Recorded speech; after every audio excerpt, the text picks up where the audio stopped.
Hello guys and welcome back to Gate of Theories. And guys, since season 6 of Riverdale is finally out and is currently airing, I thought what better thing to do than to create a tier list for all of the Riverdale characters. Of course, Riverdale has been going on for many seasons now and it has so many characters, so I wasn't able to fit all of them in.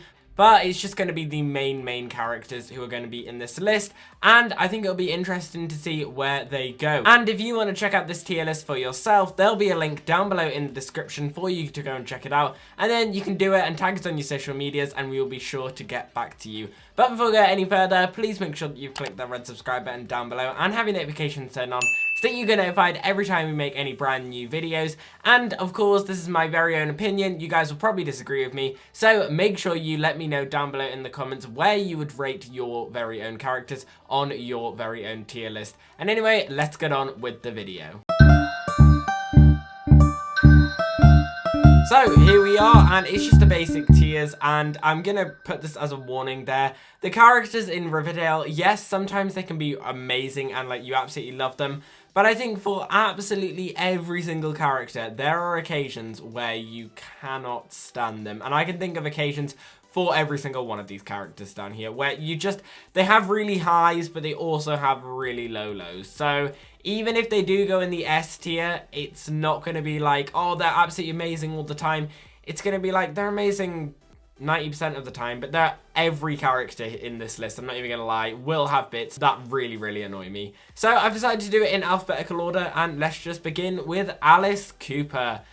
Out of the Coopers, I think Alice is probably one of my favorites. I think her character development worked really well, from just being a household mum, of course, being married to Hal Cooper, then having to deal with the Black Hood, having to deal with her daughter going around, the whole Edgar Ever situation in the farm, reuniting with Charles. She's had quite a big story arc, and I really liked it all the way up to season 5. And then her storyline just got really bad. Like, it kind of backtracked from all the development that we'd had. We had Alice beginning to get into the real dark times like the rest of her family does. We, of course, had her dealing with Charles and her becoming an FBI agent undercover with the farm in season 3. Then that really great episode where she goes and rescues people from the farm in season 4. And then it's like all of that just goes away and she just doesn't have any of that experience left. Like, she begins getting scared about things again. She just becomes a regular news reporter again. And by season 5, after the 7-year time jump, like, I know it's really upsetting when Polly dies, but she acts like she can't really do anything about it. Like, this is Alice Cooper, who, if season 3 and season 4 Alice Cooper was here, she'd have gone and done something about it. And then season 5 Alice Cooper is just a bit too sad for me. So for that reason, I think Alice is going to go in the B tier. Sometimes amazing, but recently not that great. Next we have Archie Andrews, main guy himself. Archie, I think, was brilliant in season 1. Season 2 was brilliant, trying to get back after the Black Hood. Season 3, I actually thought he was my favourite part of season 3 because the Gargoyle King element didn't love the best, but Archie going to prison and having to deal in the youth detention center, that was really great. And then they just kind of forgot about him. Season 4 came around and it was all about Jughead, which I liked, but Archie was just kind of left with the role of being either Veronica or Betty's love interest. And it just was kind of a bit of a shame because we'd had all this character development. We of course had the amazing first episode, and then that was about it. Season 5, he returns, and Cheryl even mentions this when she's talking to Archie. Like, he's been a fireman in season 5, he's been a miner, he's been a boxer, he's been all these sort of things. And it's like, he's just a bit, like, too much now. And I just didn't really like when he came back after the army. Season 6, well, he died, so that was interesting. Like, but unfortunately for me, I think Archie was really great at the start, but then has just kind of like gone downhill and has stayed on a path far downhill. But I think because that happens with a lot of the characters, I'm going to put him in S tier just because of how brilliant he was in season 1, 2, and 3. I really did love him. Next we have Betty Cooper. Of course, the serial killer's daughter, the daughter of the Black Hood. And Betty is an interesting one because she changes for me a lot. There are occasions where I absolutely love Betty and she is my favourite character. There are also occasions where I cannot stand Betty and she is my least favourite character. She really switches between them. So, for that reason, I think she's going to go in the A column. I like when she's the FBI agent. I thought her and Jughead's chemistry worked really well. Like, I love all of that about her. But some of the storylines that she gets just are really weird and almost too weird for this show. The Gargoyle King one, the season 5 one with the trash bag killer where we haven't really found anything about that. Just all of that sort of stuff. Like, I sometimes think she's a bit too full of herself, is what I'm going to say. But she's still a pretty good character. Next we have Cheryl Blossom. Some people really love her. Some people really hate her. Me, I'm leaning more towards the side of can accept her, but just don't like her as much. And I think it's just because her personality just isn't really for me. She's kind of just used as the loud girl throughout all of her scenes. And season 6, it's interesting what they're doing with her.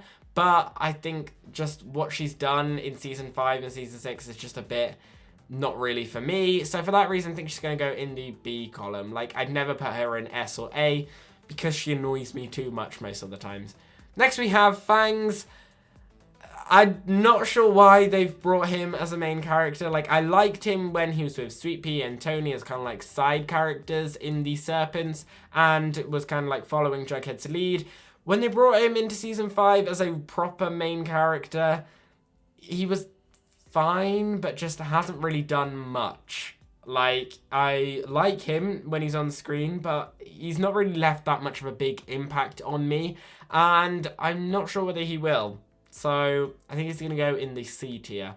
Next we have FP Jones. Now FP is the one that I know is definitely going to go in the S tier. Unlike some of the other characters, I loved FP's story arc, and there aren't that many low moments I can give you for this character, because even when he's being kind of like the villain of the show near the beginning of season 1 and season 2, his character development and relationship with Jughead is just so brilliant that I just love it. And I think FP is one of the best characters. His story arc from growing up in the Serpents to becoming the sheriff to going back to the Serpent leader, his chemistry with Alice at that point in season 4, like I was really upset when FP announced that he was leaving.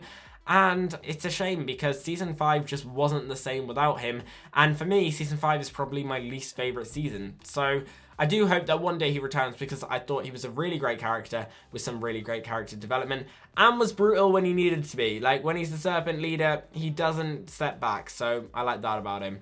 Next we have Fred Andrews. Love Fred Andrews, like who doesn't? I think he's going to go in the S tier just because of just how supportive he was. It's such a tragedy that unfortunately he was only there for the first 3 seasons, but I thought the dedication episode to Luke Perry was amazing. It's one of my favourite episodes. And Fred's relationship and father-like figure to Archie has kind of like built up Archie's entire character for the last few seasons. When Fred was shot in season 1, his like tension that he has with Hiram, him just trying to find the good in everything when this twisted town there just isn't really anything good in it. I just think Fred is like the perfect father type figure that you want. So for that reason, he's going to go in the S tier because I do really like him, and when he gets in on the mystery, it's really good. Next we have Hermione Lodge. She just kind of really annoys me, I'm not gonna lie. Like, there isn't much about Hermione that I can say that I really, really like. She's not my favourite parent. She is definitely not, like, a brilliant, like, character in any sort of manner. And she just kind of seems like she's there because she's Hiram's wife and she's Veronica's mum, but doesn't really do much. The weird side story of her becoming the mayor and all that sort of stuff, like, it was fine, but I just think she got a bit too repetitive, and I didn't really like her that much. So, unfortunately for Hermione, I think she's going to have to go in the D tier. Next we have Hiram Lodge. If you'd asked me in season 2, or even season 3, I'd have probably said S tier, because I thought he was amazing. Season 4, he's still going. He's still the villain. It's still like, oh, Hiram Lodge is the bad guy, what are we going to do? And it pushes him down. Season 5, come on, we've had a 7-year time jump. No, he's still the villain. And he's not even that much of an interesting villain. Like, in season 2 and season 3, the tension between Archie and Hiram, I thought was brilliant. Like, it was such great drama, and all of the, like, cunning schemes that he had and the plans that he had to take over Riverdale were incredible. Season 5, when he has actually taken over Riverdale, and just season 4, they're just boring and repetitive. I'm like, why is Hiram the bad guy again? So I'm so glad that at the end of season 5, they did finally say goodbye to him. The creators of the show have said Hiram isn't going to return, but it is Riverdale. He could return whenever he wants, technically. So he really just got way worse for me. Like, he started off so high, almost too high, and then it's just gone down so far because he became so repetitive. So he's going to go in the C tier because I'm not forgetting season 2 and season 3. I did really like him there, but season 5 ruined that character. Next we have Josie McCoy. Josie is fine. Like, I don't really have anything much to say about her. Like, she's a good character in certain scenes. When she returned in season 5, it was okay, but it was not my favorite episode whatsoever. And she's just alright, I guess. She's gonna go in the B tier. Like, she's middle ground for me. Next we have Jughead Jones. Jughead, when he wasn't classed as like the main character, but kind of just like the side character, season 1-ish, season 2 for a bit, he was alright, but he was a weirdo, as the famous meme says, and he wasn't really my favourite. But then season 4 came out, and like I said before, they switched Archie and Jughead basically, and Jughead became the main character of season 4. And I think season 4 is one of my favourite mysteries, at least. I absolutely love the whole Jughead death mystery, and I think Jughead in season 4 was incredible. For that reason, he's going to go at the end of S tier. I think he is one of the greatest characters. Unfortunately, I thought season 1, 2, 3, and 4 were amazing for Jughead. Season 5 wasn't that much, and I don't really think that was necessary due to the character. Like, the character did go through a big change, but I think it was because of the writing and the story arc that they got for this character, and the mystery of the Mothmen. It wasn't a great mystery, so Jughead isn't the best in that. Season 6, he's alright in, so he's getting better. I'll give him that. But for season 1, 2, 3, and 4, especially season 4, that's why he's going in the S tier.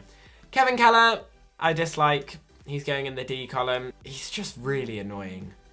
Like, no, yeah. So he's annoying, and it really annoyed me when he was like best friends with Betty. He still kind of is. It's just, I just find him annoying. So Penelope Blossom, I like sometimes don't like her. So she's gonna go in the B tier. In season 5, she was a bit annoying.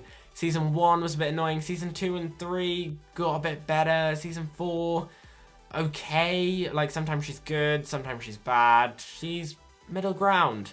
Pop Tate is fine. Like, he doesn't do much. I'm glad he's returned. I missed him in season 5. I think in season 5 he might have actually added something. Unfortunately for him, his diner is always attacked. The Black Hood, everything else. He's decent enough, but he's not amazing because he doesn't really have much to do. So he's going in the B tier. Reggie. Reggie's an interesting one because I know some people who love Reggie, and I know some people who hate Reggie. I'm one of the ones who hates him. You'll get a general trend here that I just don't really like the type of villains in this show. Reggie is going to go in the C tier. When he joined up with Hiram in season 5, it was just unnecessary. They tried to create his character into like this really weird gangster type person, and I just didn't really like the vibe that he had. Him getting back with Veronica is fine. Him creating the casino with Veronica in season 3 and season 6 and season 4 is fine, but he's just not really interesting. Like, he's made to be the school jock, and that's what he is, and he's not really my type of character. So for that reason, he's going in the C tier. Tabitha Tate, the new one who came in season 5, and as much as I can't stand season 5 because of just how utterly boring it was, Tabitha Tate was one of the things that I actually really liked. So she's going to go in the A tier. I thought her relationships with Betty and Jughead worked really well. I thought she was a really nice new addition because all of these characters have been here ever since season 1, apart from Hiram, who came in season 2. And it was getting a bit repetitive. It was getting a bit boring. And I know season 5 was definitely not the best season, but at least Tabitha Tate added a bit more spice into it. So I really like her, and I like where she's going in season 6, and I liked her getting involved in the mystery. So I'm interested to see where she'll go, and I hope a new, better mystery comes up for her, because I think she'd be really good at it, especially now that she's with Jughead. Tom Keller is decent. I personally preferred FP as the sheriff because he was a bit more different. Next we have Tony Topaz. When Tony wasn't a main character, didn't really like her that much, but when she became a main character and got with Cheryl, I actually really liked Tony. Like, I thought she was a great addition to the Serpents and a great addition to the main characters. Her downfall, however, like I say, every character always has a downfall, is unfortunately season 5. I didn't really like her being, like, in charge, and she's kind of carried that on into season 6 with being the head of the council. I just don't really like her like that. So I'm going to put her in A for her past seasons, but currently, if she carries on the rate she is, she'll go down. And finally, Veronica Lodge. Probably one of the most controversial, because sometimes I really love her, and sometimes I really hate her. Her character, unfortunately, got really, really repetitive, especially because Hiram Lodge stayed here. It was always the constant battle between Veronica and Hiram, which was fine in season 2 and season 3. Like, I really liked it then. By season 4, it was getting a bit old. By season 5, it was like, come on, like, there's better things to do. Veronica doesn't really get involved in the mysteries that much, and I can see why. It's a shame, but she's more like on the business side of things, which I like about her. But unfortunately, her character was just stuck in the same position for so long. It was her relationship with her father and her relationship with Archie, and it just got really boring for me. So at the start, she was interesting, but she just got really boring. So I think she's going to go in the C tier because she does have some really high moments, like she's won the main 4. But with having so many repeating storylines, unfortunately, she's going to have to go in the middle tier. But anyway, guys, that was our Riverdale characters tier list. What did you guys think about it? Do you agree with me or not? Let me know all your thoughts down below in the comments. And as always, we've been here on Gate of Theories. Thanks for watching, and I'll see you guys later. I was wrong to say